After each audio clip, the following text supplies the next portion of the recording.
Well, thank you very much. You know,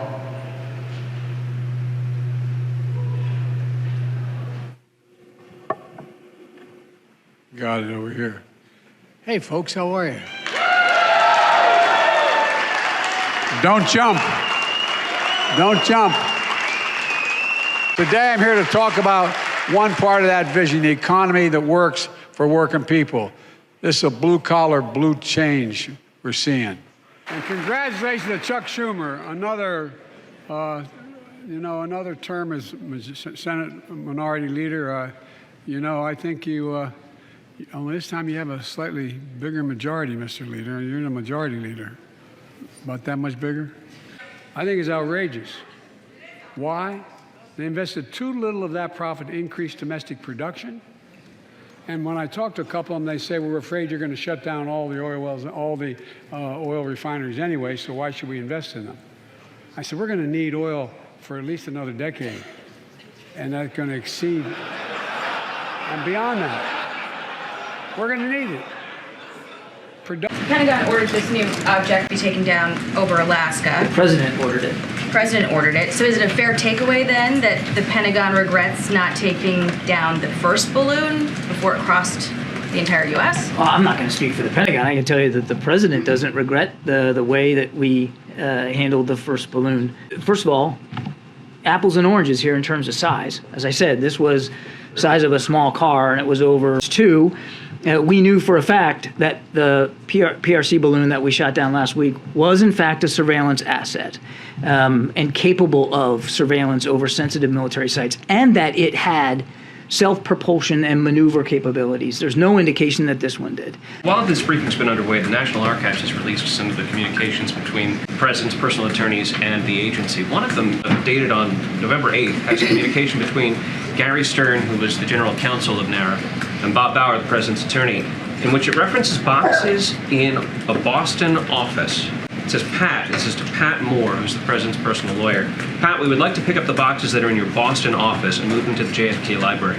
Any explanation as to what boxes we're doing in a Boston office and how this relates to Well, as you just mentioned, it just broke, or the report just came out while we were in the middle of a briefing, so I can't speak to it from here because I just don't know what you're speaking to. But I would refer you to the White House counsel's office to get more specifics or get you an answer there. Is it new to you, the idea that the boxes I am learning about this as you were asking the question, so I'm certainly not going to speak to it from here. How is it possible that this administration discovered at least 3 previous balloons that flew over the U.S. under the previous administration, but Trump officials didn't know it was happening? When the PRC government surveillance balloons transited the continental U.S. briefly, at least 3 times, as you just mentioned, during the president's prior administration, and once that we know of the beginning of this administration's, but never for this duration of time, as we know.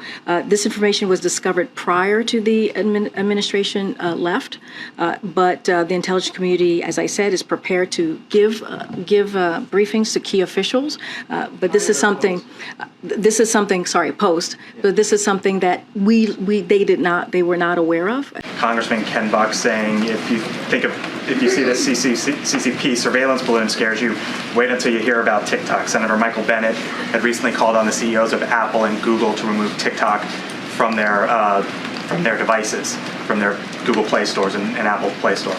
Does the administration believe that TikTok is a national security threat, and does it believe that those apps should be removed from phones?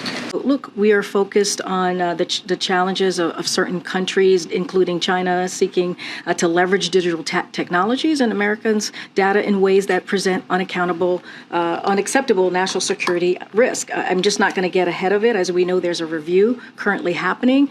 I should have known this, but I didn't until 2 years ago.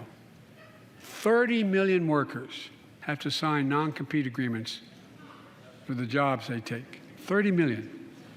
So a cashier at a burger place can't walk across town and take the same job at another burger place and make a few bucks more.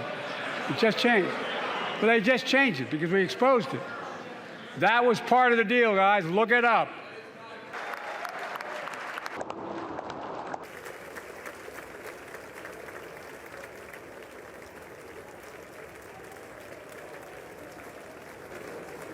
By the way, Chief Justice, I may need a court order. She gets to go to the game tomorrow, next week. I have to stay home. Got to work something out here. Speaker, I don't want to ruin your reputation, but I look forward to working with you. And I want to congratulate the new leader of the House Democrats, the first African-American minority leader in history, Hakeem Jeffries. I think you made the assertion that the reason that there wasn't a red wave, or the reason that the elections and the midterms were more successful than many people thought they would be for Democrats was because of the president. That's a fair... Yeah, and we've said that before. It's nothing new. We think the president played a very big role in laying out the message for Democrats. I wonder how, in light of the following poll, you can make that assertion. This is a recent NBC poll. Is Biden honest and trustworthy? 34% yes, 48% no. Ability to handle a crisis? 32% yes, 49% no. Competent and effective? 31% yes, 49% no. Has the necessary mental and physical health to be president? 28% yes, 54% no. Uniting the country? 23% yes, 50% no. I mean, given that poll, which is not just a single poll, it's been versions of that have been repeated in poll after poll, survey after survey since the midterm elections and before, and I think one of my colleagues referenced a recent poll that said 60-something% more Democrats don't want President Biden to be their nominee than Republicans don't want President Trump to be their nominee.